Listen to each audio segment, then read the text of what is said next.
Bonjour et bienvenue sur le plateau télé du CIAN. Nous sommes réunis ici pendant 3 jours au Mythe de Toulouse autour des industriels d'Occitanie. Et sur ce plateau, j'ai le plaisir d'en accueillir un certain nombre et d'accueillir des acteurs de l'économie pour échanger sur les grands sujets, les grands défis, les enjeux, les problématiques auxquelles est confrontée l'industrie dans notre territoire. Un des sujets sur lesquels nous vous proposons d'échanger ce matin, c'est celui de la prévention. Et j'ai 3 intervenants sur ce plateau avec lesquels nous allons évoquer la manière dont les pouvoirs publics au sens large appuient et accompagnent les entreprises sur ces sujets de la prévention. Je commence avec Virginie Nègre, qui est chef du service sécurité et santé au travail à la DREETS d'Occitanie. Alors la DREETS, c'est l'administration de l'État qui a en charge les entreprises, l'emploi, le travail et les solidarités. Voilà. La prévention, votre message en tant qu'État sur ce sujet-là, c'est il vaut mieux prévenir que guérir. Si je puis me permettre cette formule, Virginie Nègre. Oui, complètement. Alors, bonjour à toutes et à tous. Donc, effectivement, nous, si on a un message en tant qu'État à faire passer, c'est de passer d'une approche, je dirais, curative à une approche préventive, voire proactive. Dans quel cadre ? Dans le cadre, je dirais, des 9 principes généraux de prévention qui sont dans le Code du travail. Alors, tout le monde les connaît. Mais vous allez juste poser le micro sur le menton. Ah, pardon. Voilà, comme ça, on vous entendra beaucoup mieux. Pardon. Dans le cadre du Code du travail et notamment à travers les 9 principes généraux de prévention que tout le monde connaît mais que peu applique. Je vais vous prendre quelques petits exemples. Typiquement, le premier principe, c'est éviter les risques. Le deuxième principe, c'est évaluer les risques professionnels qui ne peuvent pas être évités. Oui. Et j'ajouterais évaluer de manière différenciée les risques professionnels qui ne peuvent pas être évités. Et le document unique d'évaluation des risques professionnels est vraiment le document phare, le levier pour passer à l'action. Néanmoins, beaucoup d'entreprises considèrent que ce document est une formalité. Je vais vous prendre un exemple concret. En 2024, l'inspection du travail a mené une campagne de contrôle auprès des entreprises de moins de 250 salariés qui avaient eu à déplorer un accident du travail dans les secteurs les plus à risque, notamment l'industrie. Et en Occitanie, là je vous donne des chiffres à l'échelon régional, oui. Dans 60% des cas, suite à un accident du travail, les entreprises n'avaient pas ou avaient insuffisamment évaluer le risque professionnel. Donc n'avaient en face pas mis en place les mesures de prévention adaptées. C'est-à-dire qu'elles avaient rédigé leur DURP, mais n'avaient pas forcément engagé le plan d'action correspondant aux différentes lignes du document unique. Alors elle l'avait rédigé mais pas forcément mis à jour suite à l'accident. Oui. Et puis plus d'une sur 2 n'avait pas mis en place de mesures pour éviter que le risque se reproduise. Donc on voit que la majorité des accidents du travail sont évitables. Si je peux prendre un exemple, dans l'industrie, on a de nombreux accidents du travail qui sont liés à la maintenance des équipements de travail en l'absence de consignation de la machine. Ça veut dire que le salarié effectue sa maintenance et que la machine se remet en route de manière intempestive, alors qu'il aurait suffi d'une procédure pour arrêter la machine complètement pour que le salarié ne prenne pas de risque. Et souvent, ça donne lieu à des accidents du travail graves, voire même mortels.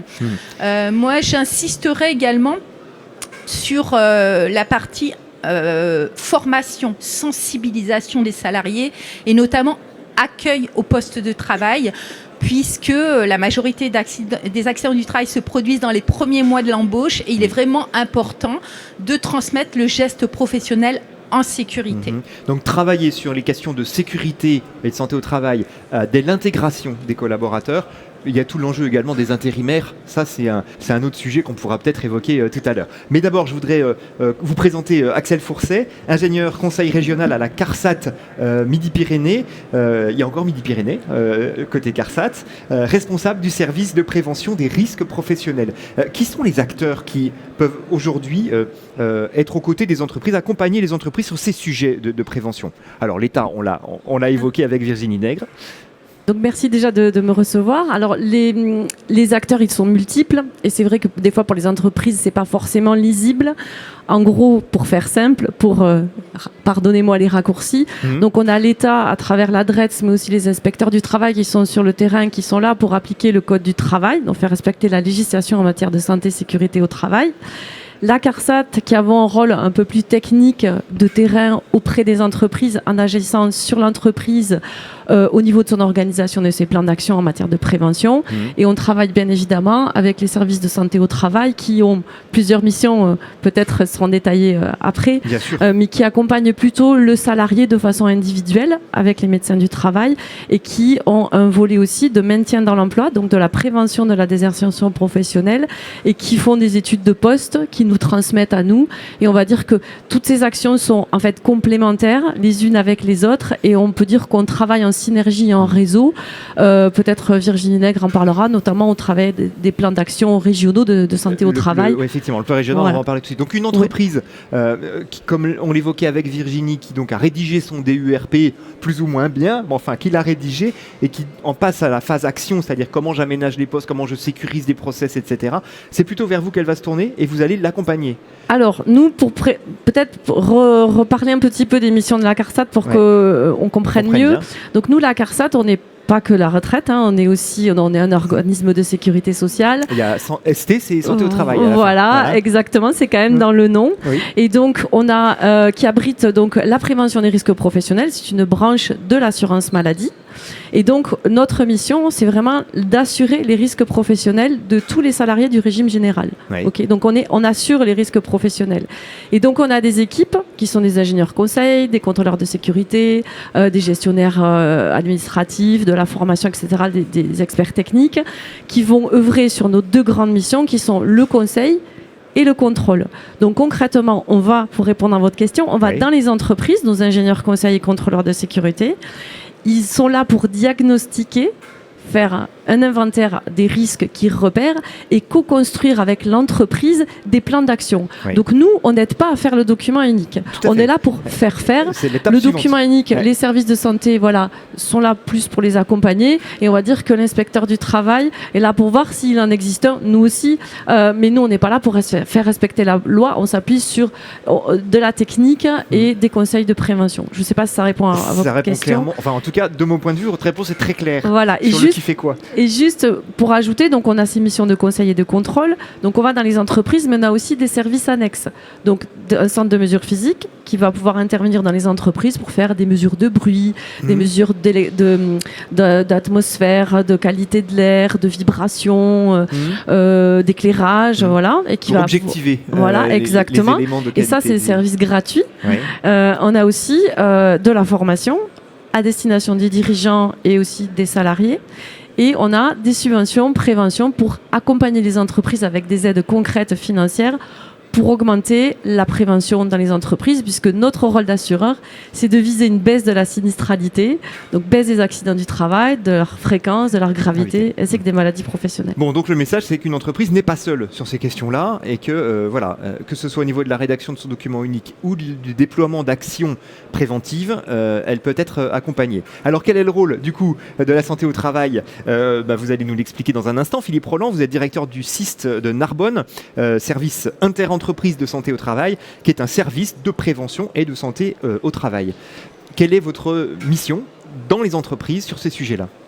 Alors bonjour d'abord, nous sommes finalement la réponse de l'entreprise aux obligations et aux acteurs qui la contrôlent, puisque nous sommes faits par les entreprises pour mettre en place leur obligation de suivi d'état de santé de leurs salariés et de prévention sur les lieux de travail. Donc les services de prévention et de santé au travail, dans leur objectif, ont été créés en 1946 sur une chose qui est toujours valide, et dans tous les changements qu'on connaît, celle-ci, elle est stable. Notre rôle, c'est d'éviter toute altération de la santé du fait du travail. Oui. Donc notre rôle, c'est d'accompagner l'entreprise pour réussir à faire ça. On a plusieurs moyens, mais grosso modo, ce rôle, il s'étage en trois parties. on est des organismes de prévention primaire, on doit essayer de faire en sorte que l'entreprise puisse agir avant qu'il y ait une sinistralité ou une altération de la santé du fait d'un risque ou d'un poste. Ce gros bloc, c'est la prévention primaire. Quand on sait, puisqu'il y a des activités professionnelles qui usent les gens, il n'y a pas que l'âge qui use les gens, quand on sait qu'on va vers une altération du fait d'un poste, du fait d'une activité, quelqu'un qui va porter des charges lourdes, par exemple, pendant 20 ans, on sait qu'il va avoir un problème de dos. Ça c'est les tâches de la prévention secondaire. Et on essaie d'agir avant en sachant que le risque est là, en sachant qu'il va agir négativement sur la santé, on essaie de mettre en place avec l'entreprise des moyens de compenser en fait les effets négatifs du poste sur cette santé. Et puis le dernier étage de la fusée, et c'est pour ça qu'on nous a appelés et qu'on nous appelle encore des médecines du travail. On a été créés comme ça, des médecines du travail. Nous sommes l'organisation qui comporte des médecins. Parce que le dernier étage de la prévention, c'est la prévention tertiaire. Et ça, c'est quand un salarié se présente avec une problématique de santé qui l'empêche de tenir son poste en entier ou un élément du poste. Et là, il y a vraiment un accompagnement médical à mettre en place, y compris du chef d'entreprise. Merci pour cette présentation. Virginie Dec, on comprend bien la collaboration, en tout cas la complémentarité de ces trois acteurs. Toute cette action menée par les pouvoirs publics, je vais utiliser ce terme un peu vague, se traduit à travers un plan régional de santé au travail, le PRST. En quoi consiste ce plan et finalement qu'est-ce qu'il dit, à quoi il sert ? Alors le PRST, il a 3 messages à faire passer. Le premier, j'ai déjà fait passer, c'est-à-dire prévenir plutôt que guérir, vous l'avez souligné. Le deuxième, c'est nous vous proposons des solutions. Alors le PRST, c'est très simple, c'est une feuille de route des acteurs de la prévention autour de 5 axes, 16 actions opérationnelles. Je ne vais pas les détailler, on n'a pas le temps. Et surtout, on s'appuie sur le dialogue social régional. Et moi, j'ai tendance à dire à l'entreprise, appuyez-vous sur les représentants du collectif de travail si vous disposez d'un CSE ou sur le collectif de travail. Donc, on propose plus d'une centaine d'outils. On a un site internet et ils sont à disposition complètement gratuitement pour toutes les entreprises. Je vais vous prendre 2 exemples d'outils. Merci. Le premier, il y a un risque qui est difficile à appréhender par l'entreprise, c'est le risque psychosocial. Pourtant, c'est une des premières causes, avec les troubles musculo-squelettiques, de la désinsertion professionnelle. Et surtout pour les très petites entreprises et petites et moyennes entreprises qui constituent environ 86% de notre tissu économique en Occitanie.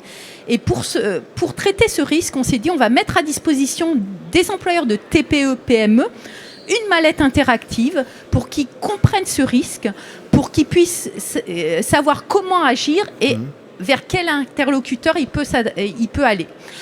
Un deuxième exemple, un risque qui concerne plus de 38% des femmes et 14% des hommes, ça on le sait moins, c'est les violences sexistes et sexuelles au travail. C'est un risque professionnel à part entière. Mais pareillement, quand on est face à cette difficulté, à ce risque en entreprise, on ne sait pas comment l'appréhender. Donc on propose à l'entreprise un kit sur les VSST, violences sexistes et sexuelles au travail, avec des fiches réflexes et surtout comment évaluer ce risque professionnel. Le PRST, c'est aussi des sensibilisations d'entreprise. On a sensibilisé plus de 3000 personnes et on propose des sensibilisations régulière à travers des webinaires. Typiquement, le 27 novembre, on proposera un webinaire sur l'usure professionnelle avec la CCI. On propose également des sensibilisations dans les départements. On a 2 dates phares un petit peu au mois de décembre, le 9 décembre dans les Pyrénées-Orientales et le 11 décembre à Toulouse, où on va présenter les outils du PRST et mettre en place des tables rondes pour discuter de sujets de prévention et de santé et sécurité au travail. Le 3e message, et je terminerai par là, c'est mieux vaut prévenir que guérir. Nous vous proposons des solutions. Et le 3e message, c'est des acteurs sont là pour vous aider et des acteurs de proximité que sont notamment le service de prévention et de santé au travail interentreprise, mais également la CARSAT à travers des leviers notamment financiers. Alors, levier financier qu'on va pouvoir évoquer tout de suite avec vous, Axel Fourcet, des aides auxquelles peuvent prétendre les entreprises pour mener leurs actions, notamment en matière de prévention de l'usure professionnelle. Expliquez-nous qu'est-ce qui est disponible aujourd'hui pour les entreprises. Alors, vous avez peut-être entendu parler du fonds d'investissement pour l'usure professionnelle, le FIPU, qui a été créé Vous par aimez la bien loi. les sigles. C'est ça. Non, c'est pas moi qui l'ai fait. Donc, ça a été créé par une loi en 2023 qui fait suite en fait à la réforme des retraites et qui vient pour compenser l'allongement de la durée du travail. Donc, ça a été dit, la pénibilité qui fait que oui, les collaborateurs s'usent à leur poste de travail alors qu'ils vont avoir à travailler plus longtemps. Alors, ça s'intéresse ce fonds aux risques ergonomiques dont a parlé aussi Virginie. Les risques ergonomiques, c'est les manutentions manuelles de charges lourdes, c'est les postures pénibles qui forcent sur les articulations et c'est les vibrations mécaniques. Et ça génère, oui, des troubles musculo-squelettiques, les fameux TMS, qui représentent aujourd'hui plus de 80 ou 85% des maladies professionnelles. Et donc, ce fonds-là, donc c'est des aides financières, donc je vais expliquer un petit peu les leviers, qui s'adressent, et ça c'est important de le dire, à toutes les entreprises, quelle que soit leur taille, ce qui n'est pas le cas de nos autres subventions, et quel que soit leur secteur d'activité. Alors ici, on est sur le salon de l'industrie, évidemment aussi au secteur de l'industrie, pour différentes actions. La première, c'est des actions de prévention. Alors c'est quoi ? C'est du diagnostic. Ça peut être aussi en faisant appel à une entreprise extérieure, à un consultant extérieur. C'est de la formation, c'est de l'achat d'équipements. On a de la sensibilisation des actions de communication. On a des salaires de préventeurs. Voilà, dédiés aux risques ergonomiques, et puis des aménagements de postes où là on travaille en étroite collaboration avec les services de santé au travail. Alors c'est pas forcément toujours facile de savoir où demander ces aides, donc je fais un petit peu de pub. On a beaucoup de budget encore cette année, ça s'adresse à toutes les entreprises. On a un webinaire sur mardi prochain, donc qu'on organise à la CARSAT, donc le 21 octobre. Si les entreprises veulent des informations, il suffit qu'elles aillent sur le site internet de la CARSAT Midi-Pyrénées et elles auront toutes les informations pour s'inscrire ou demander directement ce fonds-là. Encore du budget sur l'année 2025, on est en octobre, on peut encore solliciter, c'est techniquement possible d'ici à la fin de l'année de pouvoir bénéficier de ce fonds. Oui, alors c'est techniquement possible. Par contre, la différence qu'il y a avec les autres subventions qu'on avait par le passé, c'est qu'il faut avoir fait sa demande, acheter si c'est un matériel ou une prestation dans l'année 2025. D'accord. Avoir été facturé, avoir été payé et livré si c'est un équipement. Ça, c'est impératif. Donc, toutes les entreprises... Donc, il faut que les entreprises se dépêchent. Et si c'est trop compliqué pour elles de le faire en 2025, allez sur 2026. Mais cette année, il y a encore beaucoup de budget. On ne sait pas de quoi demain sera fait. Donc voilà, elles peuvent y aller. Et vraiment, ce webinaire, il explique tout. C'était aussi l'occasion d'avoir des échanges questions-réponses. Et pour les petites entreprises, qui sont quand même celles qu'on vise le plus, sur Neteux, c'est bien expliqué. Et on a aussi notre service à la CARSAT qui peut répondre de temps en temps quand même aux demandes très spécifiques. Vous avez des exemples concrets d'aménagements ou d'équipements qui sont financés par ce fonds, par exemple, dans des PMI? Vu qu'on est au CIAN, je vais peut-être prendre des exemples plus on est dans l'industrie. Donc on a tout ce qui aide à la manutention électrique. Donc on a des aménagements de postes et des équipements. Alors ça va être beaucoup de transpalettes électriques, ça va être des monte-charges équipées de sièges anti-vibration, ça va être des tables élévatrices, ça va être qu'est-ce que j'avais encore, des tables de montage à coussins d'air, des rangements qui s'adaptent en hauteur, et tout ce qui permet de justement soulager le personnel qui travaille avec des gestes répétitifs et des vibrations, des charges lourdes. Donc on a des aménagements de postes, on en a plusieurs. Il y en a un je ne vais pas citer les entreprises, mais on en a un dans l'industrie de la plasturgie et dans l'aéronautique pour des postes de câbleurs, par exemple. Alors l'aménagement de poste, ça c'est un sujet sur lequel vous êtes mobilisé au service de SIST de Narbonne, je l'ai précisé tout à l'heure. Ça fonctionne comment ça ? Vous allez dans les entreprises et vous faites un diagnostic d'un poste de travail pour proposer des aménagements. Alors il n'y a pas qu'à Narbonne, tous les services de santé au travail inter-entreprises qui sont regroupés d'ailleurs sous le réseau Présence utilisent l'aménagement de poste pour pouvoir maintenir un salarié qui a une problématique de santé dans son poste quand c'est possible, bien entendu. Et ça nécessite une étude, ça nécessite aussi un travail avec l'employeur et le salarié parce qu'il faut que les deux soient d'accord pour faire ça. Il y a pas mal d'aménagements de postes d'ailleurs qui sont juste organisationnels au passage. Hein. Oui. On pense toujours à dépenser de l'argent, pas forcément, mais c'est pas forcément ça. Oui. Ça peut avoir un impact financier, mais pas forcément là où on le pense. Voilà. Et si vous me permettez de rebondir, en fait, on est là dans le tertiaire et nous, notre objectif, c'est d'agir bien en amont. Et en organisation scientifique, puisque nous, on n'est que des scientifiques dans les services de santé, on a travaillé sur un fait, c'est que chez l'être humain, le monde des idées ne communique pas, ou très peu, avec le monde des comportements. Si c'était le cas, il n'y aurait plus de fumeurs, on ne boirait pas plus que de raison, et je peux vous en donner 1001 exemples. On sait que c'est pas bien, mais on le fait quand même. Tout le monde est d'accord avec l'utilité du don du sang, mais on n'a que 7% quand on réussit une bonne campagne de donneurs. À partir de ce constat-là, nous, on a travaillé avec les psychosociologues pour modéliser une méthode d'accompagnement des entreprises.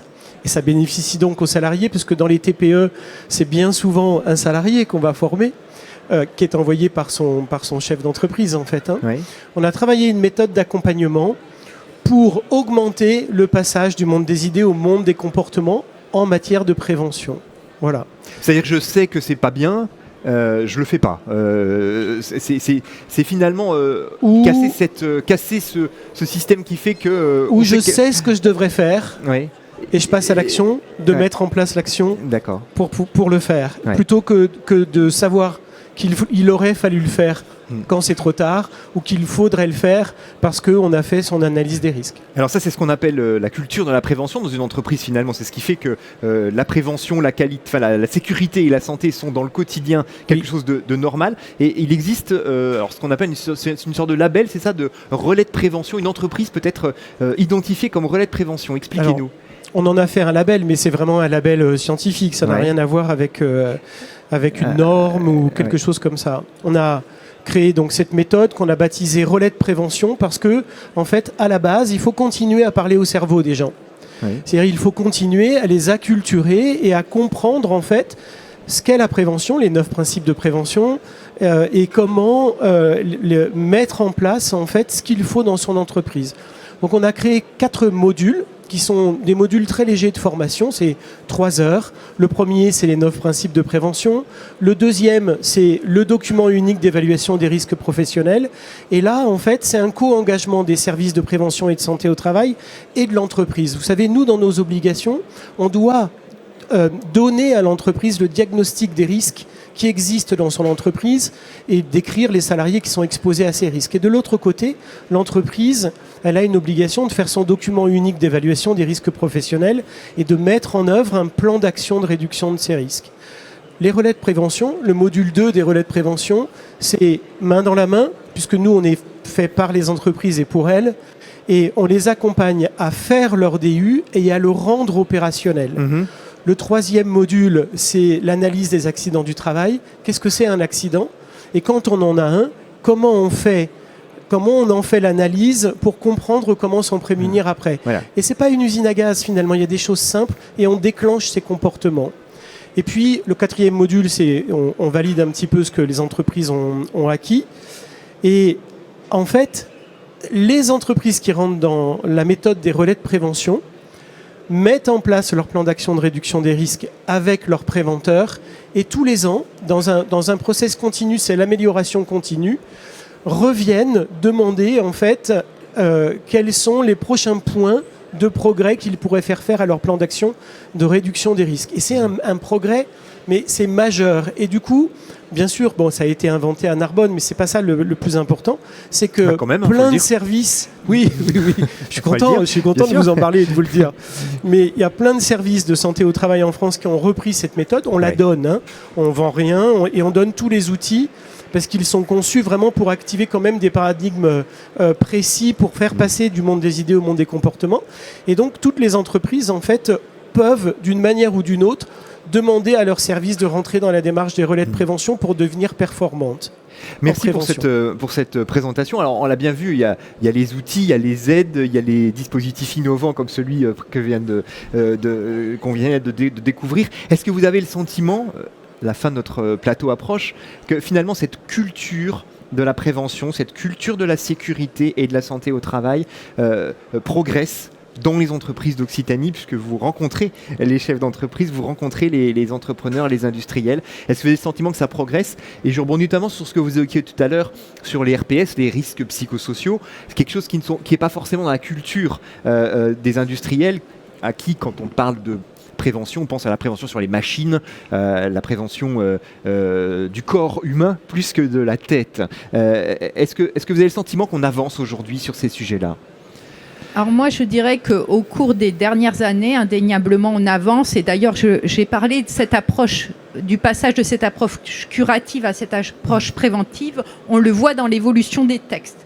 Néanmoins, force est de constater que il reste aujourd'hui, il y a 2 personnes par jour qui meurent d'un accident du travail en France. Donc on a globalement une courbe des accidents du travail qui est en baisse, mais on a une augmentation, paradoxalement, des accidents du travail graves et mortels. Ouais. Donc ça, c'est un fait. Et on doit continuer, ça M. Roland le disait et Axel Fourcet également, à travailler sur cette culture de prévention, à travailler sur un management des risques. Et je souhaiterais souligner quelque chose que je n'ai peut-être pas dit, mais la prévention, c'est un levier de performance pour l'entreprise. Quand l'accident se produit, on se dit, bon, il y a les coûts directs, donc les coûts assurantiels, les coûts de remplacement du salarié. Mais il y a le choc aussi. Oui, le choc, effectivement, tout ce qui est problème psychologique derrière. Mais il y a aussi ces coûts indirects sur l'image de l'entreprise, sur l'attractivité des métiers. Parce que quand on regarde de plus près, les secteurs qui ont le plus de mal à recruter aujourd'hui, et le secteur industriel en fait partie, sont les secteurs où les conditions de travail sont les plus pénibles. Donc, travailler sur la prévention... Il y a un parallélisme entre les risques et l'attractivité. Complètement. Et je crois qu'il y a vraiment... Il faut que les entreprises comprennent que la prévention, c'est un levier de performance pour elles. Merci beaucoup à tous les trois. On est tous ici bien convaincus, et vous en premier, qu'il est tout à fait inacceptable de tomber malade, de se blesser, encore pire de mourir à cause de son travail, et que donc la prévention et la santé au travail, M. Arnaud nous sort la pub du 6 de Narbonne, donc mon travail c'est aussi la santé, voilà, tout à fait, le slogan le résume bien. Donc on est tous bien convaincus de ce sujet-là, et on a bien compris grâce à vos interventions qu'il existe, alors certes une réglementation, un cadre contraignant, mais il existe aussi des outils, des dispositifs d'accompagnement, y compris financiers, qui fait que les entreprises et les industriels en particulier ne sont jamais seuls sur ce sujet-là. Donc il faut savoir aller frapper à la bonne porte, notamment à celle de la CARSAT ou du service de santé ou de la DRETS. Merci à tous les trois, Bon salon et bonne journée.